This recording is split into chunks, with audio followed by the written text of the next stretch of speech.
These are the best and worst rated games of Nextfest, and we're gonna get straight into it with Servant of the Lake. Servant of the Lake was number 14 of the 50 most played games during Nextfest and one of the best rated ones with 99% positive reviews.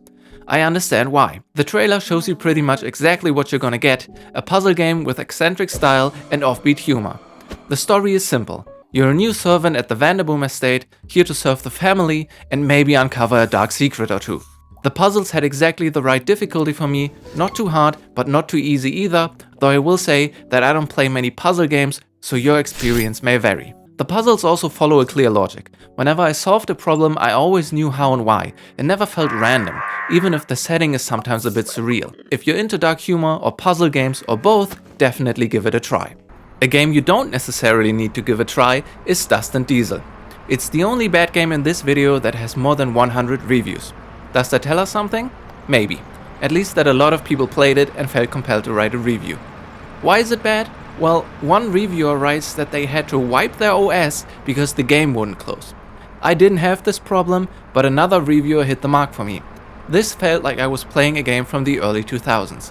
The game seems heavily inspired by SnowRunner, but the optics combined with the sluggish controls teleported me back to a time where a top-of-the-line PC had 32 megabytes of RAM. And it's not just the driving, the shooting reinforces this feeling. And yes, this game has arcade-style shooting. That's where it differs from SnowRunner. Is that a good thing? I don't know. I kinda liked it when I was just driving through the desert, but I guess then it would just be a clone of a much better game. Another game that is much better is Train Station Project, right?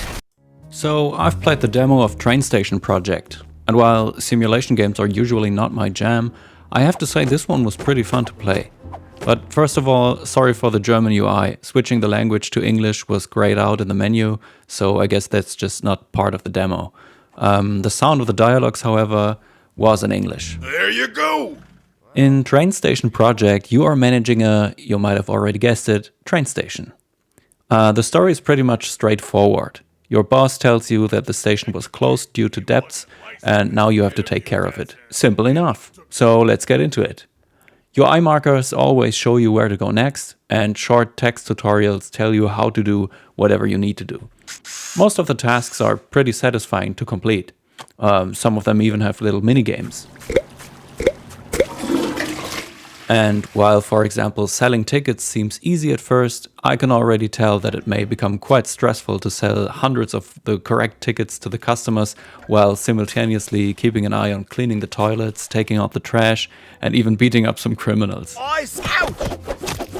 But that's not all. You can customize your train station, buy wares to satisfy your customers, and I think even have employees later in the game. All in all, I had a lot of fun with the demo, and if you like simulation games, I can definitely recommend this one. Herbal Haven was the worst rated game at the end of Nextfest. It had 13 reviews in total and all of them were negative. In the meantime, it did get one positive review though, and it's not that it's a horrible game. I think it could actually be a really good game. You're a doctor and you have to help your patients. You make medicine, you grow the herbs needed for that medicine, and you can even pet a dog. How could it be a bad game? It's just that the game crashes a lot. For example, when you save, or when you mix two ingredients that don't have a known remedy. In the reviews, people also talk about other bugs that I personally didn't encounter. Maybe I just got lucky, or maybe they were already fixed in the meantime. Another point of criticism is the slow pace. The characters really do walk very slowly, and there are some repeating unskippable cutscenes. The game definitely still needs a lot of polish, but if the bugs get fixed, I think it could be really cool. A game that got bad reviews for a completely different reason is WeedEx. People hated this because it is basically just a Schedule 1 clone, a very popular game where you have to build a drug empire from the ground up. I played the Schedule 1 demo as well to compare them, and I'm gonna show you how you plant plants in both of them, starting with the soil, planting the seed, and watering. I think it's pretty apparent that one game was made by someone who liked the idea and had fun making it, and one was made as a quick money grab. Schedule 1 just feels way more like a game where you're actually doing something. In WeedEx, you just click and then click again and you're done. Kinda like this part of the video is done now. The next game has 100% positive reviews with more than 600 reviews total. That's really impressive. What kind of game could unite all gamers like that, you ask? A Guna game, of course. It's called 5 Hearts Under One Roof Season 2, And the first thing I noticed is that the title says 5 hearts, but then there's 6 women, which means one of them doesn't have a heart. Like I said, this is a Guna game, but it does have some jokes. For example, you can tell your mom that you're gonna die if she doesn't get you a Java chip frappuccino, and you can also roundhouse kick it. In general, the production value is crazy. I mean, just look at the scene in the beginning where you get into an accident. Absolute cinema. The whole game doesn't take itself very serious, which is good because the situations are often pretty stupid. Overall though, this was a lot more endearing than I thought it would be. If you're into Korean soaps where you sometimes get to see some legs or some cleavage, this is the game for you. Maybe start with Season 1 though. One of the best Reddit games that we have released is Berry Hunt Survivors. A little Survivors-like where you play as grandma and beat up monsters. It's out now for only $3, a free demo is also available, and if you're watching this video right as it came out, there's even a sale, so please check it out. Desktop Defender is an idle game that plays itself. You just park it on your desktop and then you can watch the triangle defend it. Every now and then you will want to become active to buy upgrades, change weapons or pick up loot, but most of the time the game is doing its own thing. I honestly quite liked it, but it was a bit distracting for me. Other people said they could actually concentrate better on their task, and I guess it does give you something to look at, maybe a small distraction before getting back to work instead of abandoning work altogether to scroll TikTok, but personally I got a bit too invested to work alongside it. A game that could use some more investment is Triangle. I can't understand most of these reviews, but they don't seem to like the game. Triangle is similar to Phasmophobia. You enter a haunted house with your friends and try to identify the entity that's responsible for the shenanigans.